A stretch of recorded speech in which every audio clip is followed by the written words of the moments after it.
Hey guys, welcome back to my channel and I'm back again with another really interesting video. As you can see on my screen guys, today I have a Kotlin session open. So today's video is going to be regarding Kotlin connections.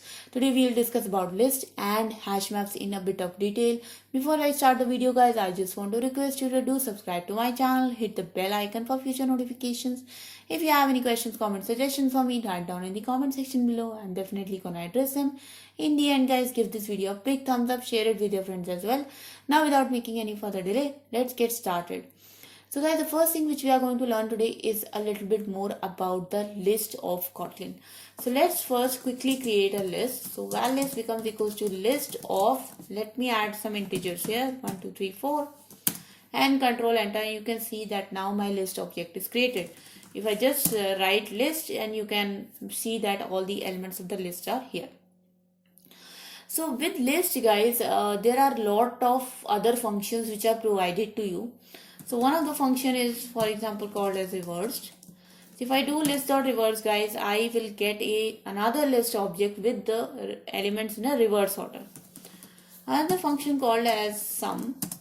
So the sum function is responsible for adding all the values of a list. So for example, in our case, this is an integer list. So if I add all these elements together, my answer will be 10.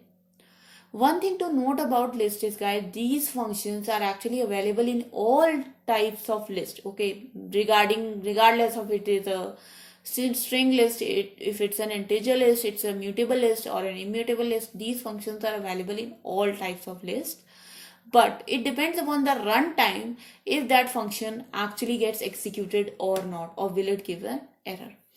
So let's say an example. Let me create a string list, and in this string list I am going to add some string elements. For example, A, AB and ABC. Now, so my bad, I used the list function. It's actually list of. So let me create it again. So list of. And now you can see that my string list is now created. So guys, if I do string list dot sum, so if I do something called as sum, I will definitely get an error, right? Because none of the element of the list is actually applicable for addition. All of them are string, right? So in that case guys, at runtime we are actually finding out if a particular function in a list can be executed or not, although they were available to us at compile time. Okay. So next thing guys, how we can correct this error. So one way to actually fix this sum error is to use another function called as sum by. So I can use something called as sum by. In the sum by function guys, what you can do is you can provide the criteria for summing the elements of a list. So if I do something called as it.length, what it means is that it's not an integer list. So let's suppose it's a different type of list, and all the element length are added, and that's how we are getting the sum. So basically my string elements are A, AB and ABC, and if you add the length of all these elements, you'll get 6. Okay. And another way is definitely exception handling guys. So you can use try catch to actually prevent this sort of exception. Okay. But the important thing to note is that all these methods are actually available to all types of list. Okay. Another thing guys is something called as an add method. So let me clear this first. So we have our list, right? I have my integer list. If I want to add an element in it, so let's suppose if I want to add 5 in it, you can see that I get an error. Why? Because this list is an immutable list. So by default, list of function gives us an immutable list. If you want to have a mutable list in which you can add, remove elements, change elements, then you have to create a different type of object using a function called as mutable list. So let's say val mlist equals to mutable list of. Let's suppose now I can add elements like 1 2 3 4. And now if I do mlist dot add 5, and if I print mlist, you can see that 5 is also added inside my list, and I get a 1 2 5 elements. Okay. So just like that guys, list is having multiple functions. Obviously guys, if you create a list and you see the if you see the autocomplete like this, you will see a lot of functions, and I highly recommend you guys to go through these functions and practice them. And some of the common ones are like get function, in which you can pass the index of the element and you can get any element. So you can see add index 1, my element is 2. Another thing is remove function. So I can pass any element inside this remove function and that element will get removed. For example, if I pass 3, so let's pass 3 here, and now you can see that it says boolean true and 3 is removed. So if I now print my list, you are gonna see that there is no element 3 inside my list, right? So these are some common functions, guys, and there are a lot of them. So go check the autocomplete and you're gonna be easily able to practice them. In the end, guys, in list, one important thing is iteration of a list.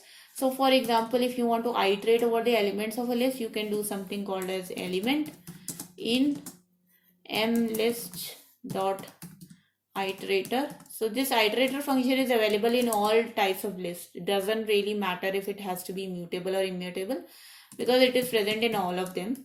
So println element, and now if I control enter, you can see that it actually prints all the elements inside my list 1, 2, 4 and 5.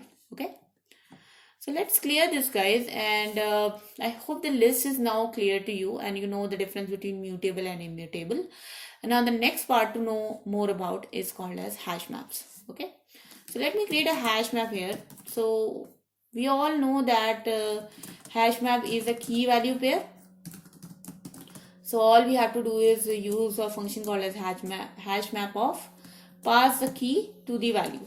So let's say if I want to create a map of red to critical, so basically I'm mapping the color value to the situation type value. So if the color of light is red, then the situation is critical. If the color of light is yellow, then the situation is a warning. Yellow to warning. So map yellow to warning, red to critical, and in the end map green to good. So if the light is green, then it's a good condition, and if it's yellow, it's warning. If red, it's critical. Okay, so now that you have created your map, guys, now let's try to access these elements. And this is pretty straightforward, guys. All you have to do is use a function called as get and just pass the key value. So if I pass here red, you can see that it prints the value of red here, which is critical.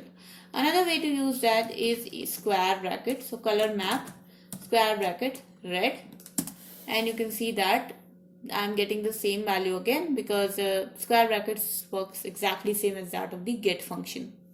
Okay, now let's try to access an element, a key actually inside the map, which is not present inside the map. So color map dot get, let's suppose pass a color called as blue. So we know that the blue is not inside the map, and now if I'm trying to access it, I'm getting null.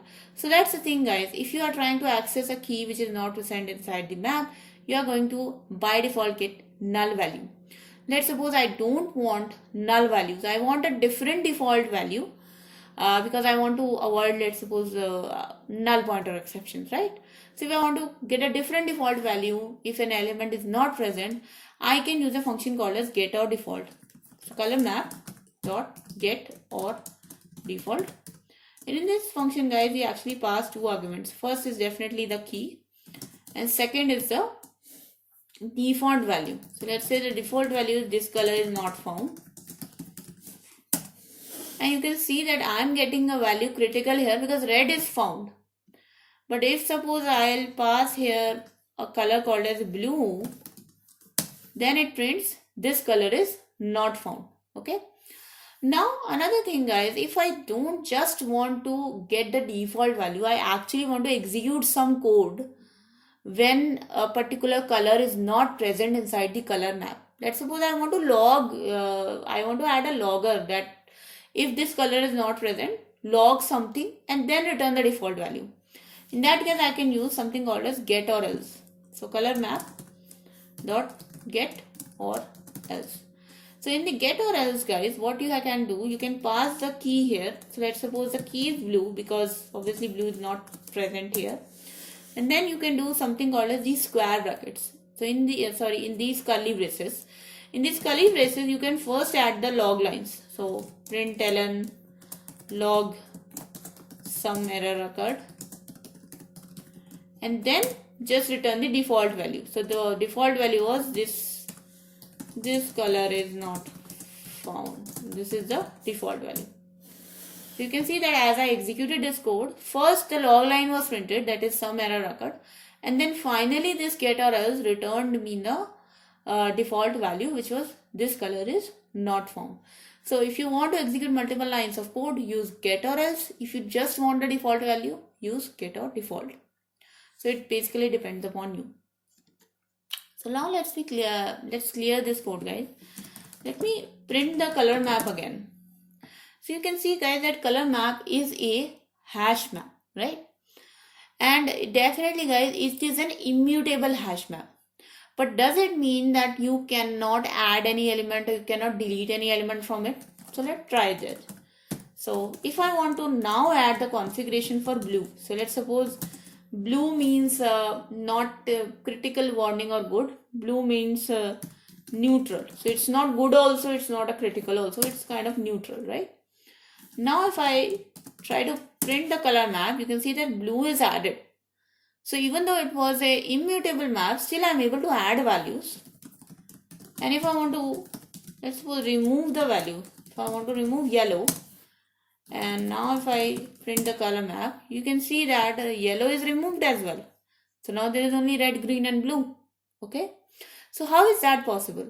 So basically, guys, the mutability and immutability of maps is actually depends upon the environment. Okay. So basically, guys, hash map are an immutable collection, but they are basically useful in a multi-threaded environment. So in that case, if multiple threads are executing on the same collection, then at one time only one thread will be able to access it, and then another thread can access it. So obviously, guys, I'm not in a multi-threaded, I'm in a single threaded environment right now.